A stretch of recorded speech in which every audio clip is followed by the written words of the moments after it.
Hello hi అండి. మేమైతే మా డాడీ తమ్ముని కొడుకు వాళ్ళ ఇంటికి వచ్చాము. మా కాక అవుతాడండి. ప్రతి హాలిడేస్కి 1 టైం వచ్చి వెళ్తాము. కానీ ఈసారి మా చిన్నికి పాము కరిచిందని చూడడానికి వచ్చాము అందరము. చాలా కరిచినా కానీ మేము ఎంజాయ్ చేసి వెళ్ళాము ఇంటికి.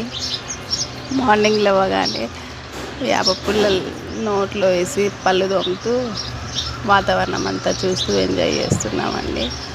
మా చిన్న మేనత్త బిడ్డ పెద్ద కుళ్ళు జోకులు చేస్తుంది చూడండి.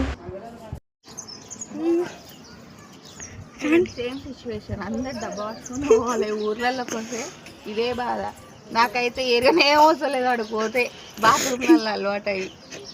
ఊర్లో యూనియన్ ప్రెసిడెంట్ మా కుమార్ కాక వాళ్ళ కొడుకండి. మా అన్న వాళ్ళ ఇంటికి రమ్మని నడువు పక్కనే కొద్దిగా పక్కనే వాళ్ళ ఇల్లు అన్న వాళ్ళ నడువని అడగడానికి వచ్చి పొద్దున పెట్టిందేమో మా అత్తయ్య వాళ్ళ ఇల్లు, నేను అత్తయ్య వాళ్ళ కొడుకుది. అయితే నా డైలాగ్ ను మా చిన్నమైన బిడ్డ చెప్తుంది, అత్త కొడుకుది. వాళ్ళ పిల్లలు, ఇది వాళ్ళ హౌస్, ఇది దిస్ వన్, ఇది పూలు.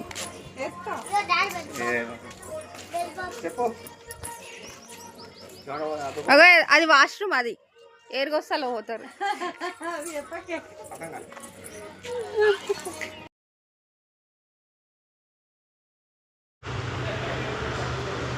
పొద్దున్న నుంచి మేము బాగా తిరుగుతూ పొలాలు, ఒడ్లు అవన్నీ చూసి మా పెద్ద మేనత్త వాళ్ళ ఇంటికి వెళ్ళామండి. మా పెద్ద మేనత్త వాళ్ళ బిడ్డ వాళ్ళ ఇల్లు పక్కనే. పాస్ అయినందుకు పార్టీ పొద్దు నుంచి ఎంజాయ్ చేసినందుకు ఏమో అండి బాగా కడుపు నొస్తుంది అనే వరకు మా చిన్న మేనత్త నాకు గిఫ్ట్ తీసుకుంది. మేము ఇలా ఎంజాయ్ చేస్తాము. మీరు ఇట్లా ఎంజాయ్ చేస్తే కామెంట్ చేయండి. కాలు పెట్టాలా.